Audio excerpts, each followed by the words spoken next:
we did mention one of the candidates does seem to be defining himself more in terms of his ideas, right? In this mayoral primary, certainly here in New York City. And that would be the assembly member from Queens, Zohran Mamdani. So I thought maybe we would start by looking at his website to get a sense of what he's actually pushing forward, because, like we said, he seems to be the, for lack of a better term, ideas candidate right now. And then once we see what he's pushing, we can look at the other candidates and see, are they having similar ideas? Are they really shying away from details? Because he does seem to be going in on that front. And then we could also, of course, discuss whether we agree or disagree with what he's saying. Sounds good to me. Let's do it. Let's pull this up. And I wanted to go into it somewhat blind here so we can react to it in real time. All right. So Okay, I'm okay. going to Google the And candidate's name. yeah, the only Voters thing should be doing, right? yeah, the only thing that we've looked at, or at least that on the show, was Mm-hmm. that debate that he Sure. took part in. Where I remember, he kind of came off in ahead of some of the other candidates. He did Uh, present well at the debate. And I think we mentioned he didn't do a whole lot, maybe ironically or perhaps wisely on his part for that debate. He didn't do a whole lot of defining himself in terms of ideas, right? I think he was speaking in broader strokes even at that debate. yeah, yeah. I think my impression from that debate was a lot of people were kind of pandering, and it kind of made sense in a way because it wasn't a general audience debate. They were debating in front of a union, and so it seemed like they were basically trying to speak directly to the people in that union. Right. But Yeah. even so, right, you get these questions, you should be able to answer them with some specificity, I would think.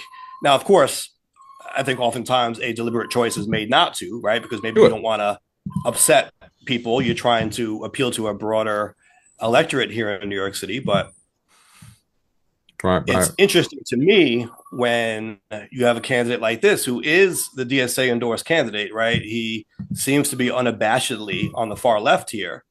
But if you watch that debate performance, for example, you might not have even known that, right? Even he seemed to be uh, not moderating his policy so much, but maybe not giving you all the details of his policy for a reason. Right, right, right. So I'm on his site right now. This is Zohran for NYC.com, and we're going to click on platform at the top, right? So we get to see what the candidate himself now is pushing. Right on top, it says Zohran Mamdani is running for mayor to lower the cost of living for working class New Yorkers. Okay, so leading with the messaging. And that's a message that I think is should resonate. We talked about here several times about how that poll or that kind of study came out that over 50% of New Yorkers weren't able to even meet basic needs. So this is something I would think anyone running for mayor needs to be talking about. Absolutely. But the focus here for the purpose of this episode is going to be on concrete policy proposals. So I want to be able to separate the rhetoric from the policy. And I'm actually scrolling down, even on his site, the campaign is for every person who believes in dignity. Okay. Again, rhetoric, you got to meet Zohran. Now I clicked on platform. I'm still scrolling down. I don't know if you're on his site as well, Jay. I'm I still am. scrolling down. Meet Zohran. Okay, great. But we're looking for a platform. It does say Democratic Socialist running for mayor. So you get more, I guess, of an idea of where he might stand. But again, we're looking for his very specific policy proposals. And I think Well, it is on telling. This is telling right away, right before we even get to it. We're scrolling down on his platform page. And we said he was the ideas candidate. He's the one who's defining himself in terms of policy. And even on his site, you guys scroll down and down and down before you get to his actual policy points. well, there is I don't see if it's that far of a scroll though. Like it's right at it's Hold on a not the second. very top, but if you Hold on a second. click platform, the Yeah, very I did. I'm on the platform page. it's all one page. I think that's what it is because I'm looking at the top here in the web bar. It's Zohran for NYC.com/hashtag platform, which is an indication that it's not a separate page. Right. It's the one page, and then he's Right. got sections on the page. But even so, when you click it, it should take you It to does. At least okay. for me. I think you know what it was. It took a minute for mine to load, and so when I was clicking on platform, it was still showing the top of the page. And I'm like, here's his picture. He's running for mayor. He's got his bio, but where's the actual platform that I clicked on? Okay, volunteer. But okay, fair enough. Okay, so But even on a page though, right? If you scroll down, like we said, there are these different sections. Even the volunteer is here, but you got to scroll down, I guess, halfway through the page to get to the meat and bones. right, so we got a platform here, and he's got it laid out in several points here. Um, Yes. and the section title is New York is too expensive. Zohran will lower costs and make life easier. That's a bold claim, with a will statement. A chicken in every pot. Right, like a will statement is, I know you got to promote it in that way, but Yeah. will is a very, very tough statement to live up to because, Would you have preferred we'll fight to or something like that? We'll work to? yeah, I think that's a little bit less rhetoric and more of a reality. Right, Um, because we have to make clear that the mayor is not a king. right. You still have to work with the city council, right? Mhm. Agencies, and obviously you have a lot of control here in New York, and you can put people in various positions to help further your agenda. But Right. there still are checks and balances. There are still laws, state laws, right? Oftentimes, Albany needs to give you authorization to do things in the city, and so to your Mhm. point, just to say, if you make me mayor, I will lower your costs and make your life easier. Well, it takes more than just one person.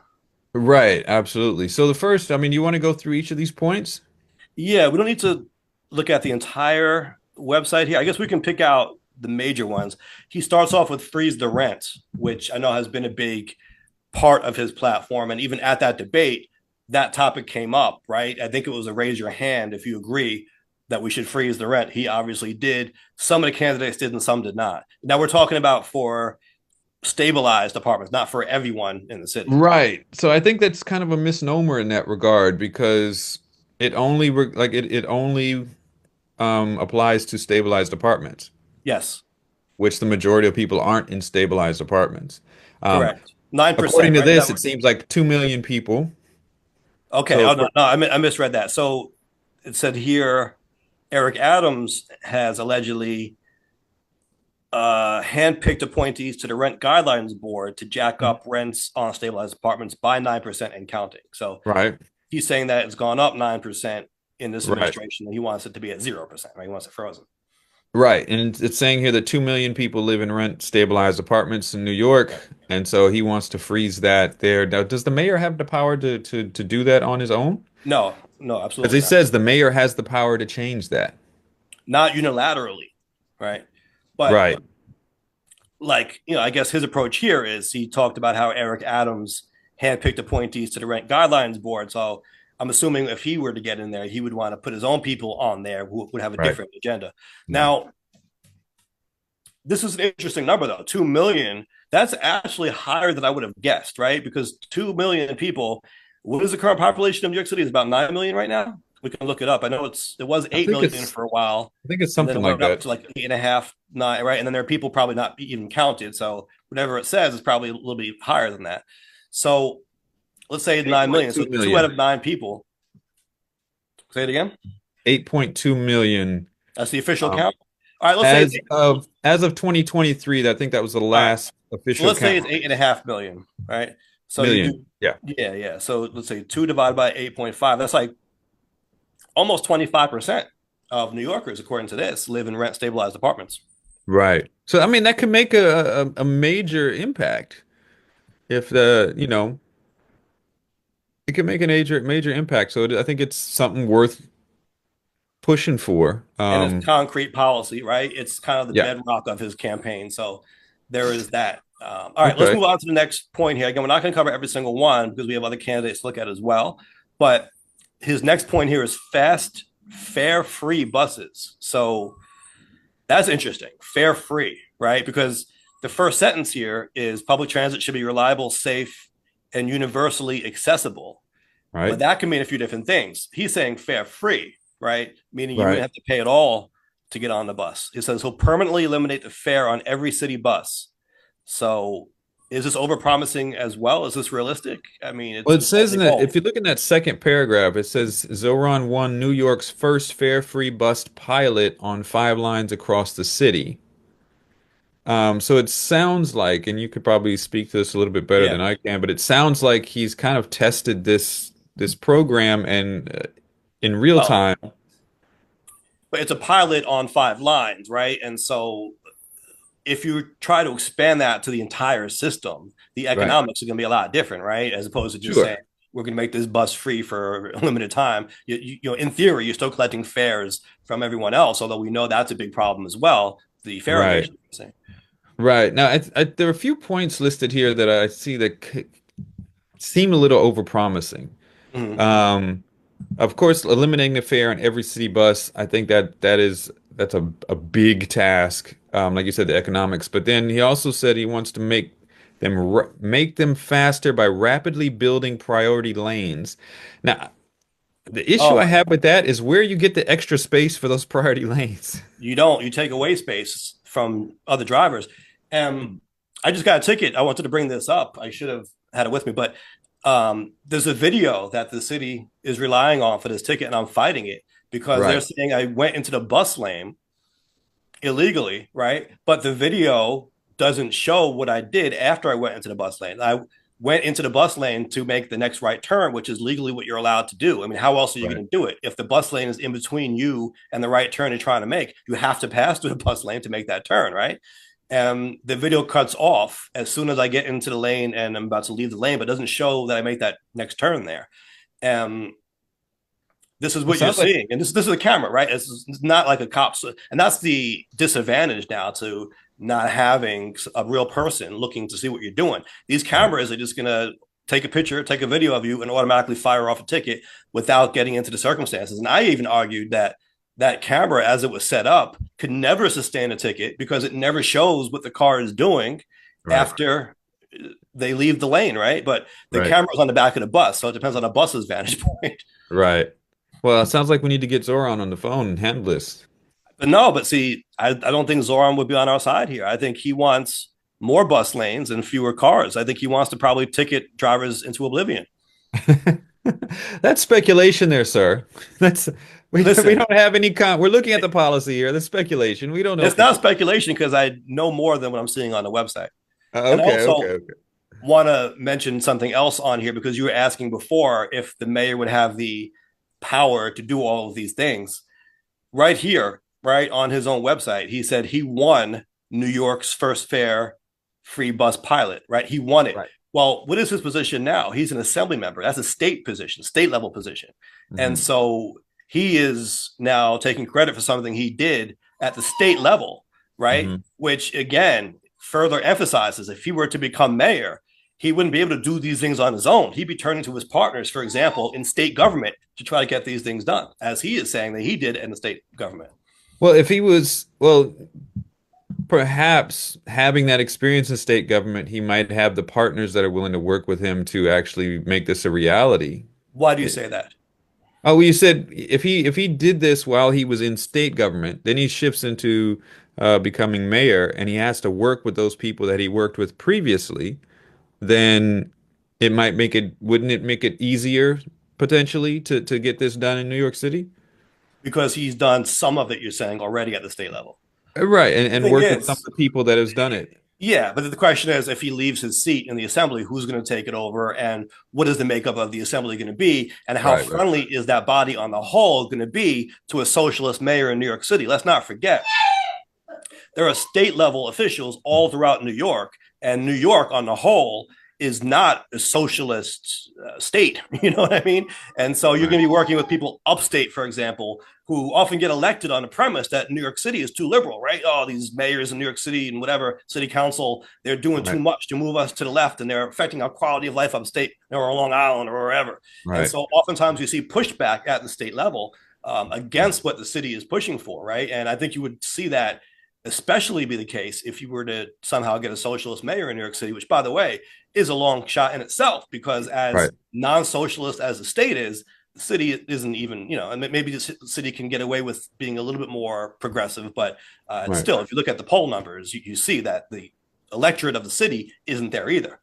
Right. Okay. Well, that's So, another point here. all right, let's Um, go down to city-owned grocery stores. I think this one is really controversial for some, right? Um, this people, definitely leans into a I socialism would say more so, right? category. Now you're even probably flirting with communism when you start talking about having the government run businesses. So food prices are out of control. Nearly 9 in 10 New Yorkers say the cost of groceries is rising faster than their income. So I think most people can get with that premise, right? We Sure. cover this here as well. The question becomes, how do you address it? And the plan here that he is proposing is to create a network of city owned grocery stores focused on keeping prices low, not making a profit. So the idea is they won't pay rent or property taxes. And so that will reduce overhead and the savings will be passed on to shoppers. Um, Perhaps that would happen, but what would happen to all the mom and pop stores in the city, bodegas, corner stores, everyone who tries to open up their own business? How will they be able to compete with a government run grocery store? Right. And I think that's a good question to ask. At this, that's a really good question to ask. And then it raises a question itself, like, will this give the citizens relief versus, leaving the open market for small businesses to compete? Right. Right? If we leave the current system in place and people can't afford it, even though the small businesses are able to exist, it doesn't help the rest of the people. If we put this in place and you got lower prices for the people and the small businesses can't compete, but we're helping the people, Except the is this a better people, option? except the people can't now run their own small business, at least not in this space as readily, right? And Yeah, so a but the lot of the majority people of will have people less aren't money. but the majority of people aren't running a small business. They're going to work and Sure. they're trying to, afford their life. So it's like, which one Oh, do you, but okay, but they might work at those grocery stores as well. They might work in those small businesses. well, I'm sure the workers are getting paid. Not if the businesses can't compete. Yeah, that's true. I mean, if it's That's going just to true. force, and is that what you want to do to the dynamic of New York City? You want to force all the mom and pop stores out of business? I don't think so. Is that just going to No. basically open the door for more corporations to come in? Like you only have to be a big corporation or a government owned grocery store to exist in the city. I mean, Right. that's transformative in a way I don't know that we want to go down. That's a fair point as well. But at the same time, not a but at the same Yeah. time, we also have to look at, the affordability for those New Yorkers. It says here nearly 9 in 10 say it's right cost is rising faster than their income. So Agreed. the current system isn't working for New Sure. York. But would 9 in 10 New Yorkers agree with a government takeover of grocery stores? I don't think so. I would bet money that If it's that would if be an it's more extremely affordable, that would be an extremely unpopular idea. That yeah, affordability, but that's the only way to address affordability. Having the government run the store? Are you kidding me? I'm just saying that I What think about some what people about more might. tax breaks? Right? What about fewer fines against these business owners? I mean, there Right, are a right, lot of things sure. that you could do. You know what I mean? Yeah, Even just sure. smarter investments in the infrastructure of the city. Right? Like when we talk about transportation, helping people to get around, Sure. more money in their pockets. You know what I mean? Time is money. So there's a lot you could do to improve affordability. The answer doesn't have to be the government has to take over all business. Like, Sure. that's something that's going to be extremely unpopular, I believe, just in principle with most New Yorkers. I think in principle, you're absolutely right. That idea that the government's going to take over the grocery stores will be unpopular. I think at the same time, we also look at, like you said, there are some other options that could potentially put more money in people's pockets so they can be able to afford these things. But I think we also have to think about the the the psychology of them looking at those prices, even if they've got a little bit more money in their pocket, those prices still look too high. They still look like they're being Right. squeezed, and so they're still going to feel burdened in that regard as well. So this is an interesting proposal. Uh, I think it's don't know if most it'll be. revealing. Honestly, this is probably the most controversial point, right, Mm, on his platform here. And I think it's most revealing about his political philosophy, right? I mean, mm. if you're comfortable with this, it's kind of like a litmus test, right? If you're comfortable with this he may be your candidate. You know what I mean? Right. But if you look at this and you're like, ooh, I don't know what this is going to do to the character of New York City. We don't want the government to take over our business. Then he's Right. probably not your guy, right? Because this is kind of, what he's all about. This is the kind of idea he's pushing, and he is not shy about it. And that's the thing. I've seen him before. To his credit, he did come to a Queens Link press conference that we did. He supports that. I'm happy that he supports that, right? But he likes to say he's not afraid of being called a socialist. In fact, there was a heckler at the press conference who got in his face. And, I think it was, I don't know if it was a Cuban immigrant, but it was a Hispanic guy who kept yelling "Comunista, Comunista" at him. And he said, "Listen, I don't shy away from that." He said, "I'm a socialist." So, this is what he was saying at the press conference in Right. response to the heckler. But he wasn't afraid of those words. You know what I mean? Right. He's kind of unabashedly that. And some people want that. I don't think most voters do. And I think the polls bear that out. But at least he is showing you and telling you who he is and what he's trying to do. And I think that's a good thing to know where the candidate stands instead of a candidate that's going to be there and say, I do this, I want this, and then when they get in office, they do something different. If he's Right. letting you know up front, then you know this is what you're voting for. He wants city-owned grocery stores. Right. If that's what you're into, then this is the guy that you're going for. Yeah. Um, Yeah. so this is, and I think it's an interesting proposal. I don't know how it would work economically, but and to be fair, there's a link to a New York Times article which I assume Mhm. goes a little bit deeper into how this program works. So we haven't read that. So, you know, Right. So that is good that on his platform page or the platform section of his website, he does have read more links after yes, his ideas, and they go to yes, different external sites. So, like you mentioned, there's a New York Times article on that one. You have a City and State article here. You've got, right. looks like, a WNYC radio appearance. And so he's linking to external media where he goes into more depth, or there's more information presented, I guess, on each of these Right. points.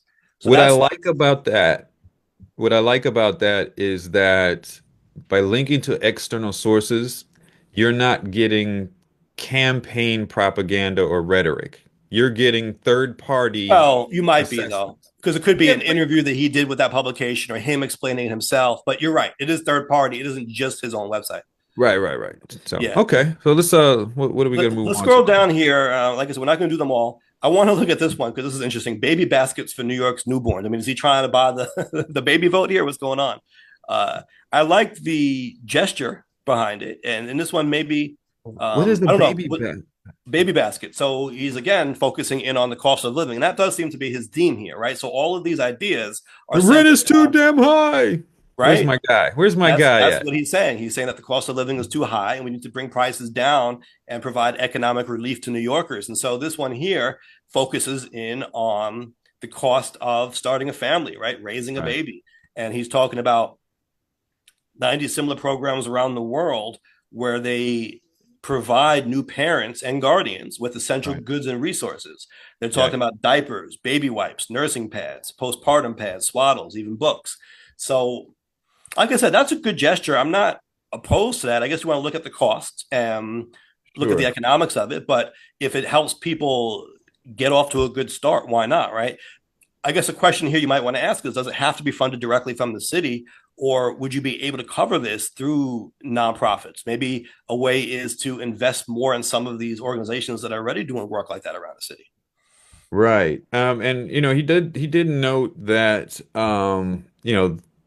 there are programs around the world that do something similar. And here in Japan, they actually do something like that Yeah. because Japan's facing a severe birthing crisis, and they reimburse costs of up to I think about $4,000 worth for newborns.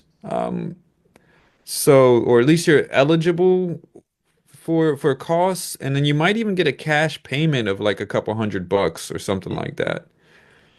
So that reminds me, So, I just did a trivia at Near's Tavern here. Shout out to Near's Tavern. And one of my questions was, which state in the US has a form of universal basic income already? Do you know the answer to that? uh, you know what? It I isn't sound quite like I do, but okay. I don't remember. Go You could ahead. probably guess because it isn't quite universal basic income. It's more like a stipend that's provided or an incentive for you to live in that state. Oh, well, it's probably something like Montana or something. Well, close. It's Alaska. Okay. Yeah, I yes. I knew believe that. I See, I believe knew that's that. funded by oil money. I think it's I from the knew that. oil in Alaska. Yeah. I Yeah. knew that. I So knew that. everyone there, I believe, gets on average about $1,600 from the state just to live there. Right. Right. I knew that. I knew that. So, Yeah. So yeah, well, so interesting. well, he at the bottom of this point Yeah. about these baby baskets, he said uh this program would cost less than $20 million a year. Okay. So, yeah. But again, is that going to be funded directly from the city, or is it a Yeah. matter of investing in nonprofits? Because, like we said, there are groups that do things like this already. Maybe you just want to Yeah. sponsor them to a greater degree, right? Make sure they're well funded. Right. So All right. interesting. Well, yeah, we did say he was the guy who was putting forth ideas, or at least focusing his campaign more on that, whether you agree with them or not. For Right. me, I agree with the general premise of lowering the cost of living. I wouldn't co-sign the specific policy proposals he is advocating in most cases, but at least he is doing that.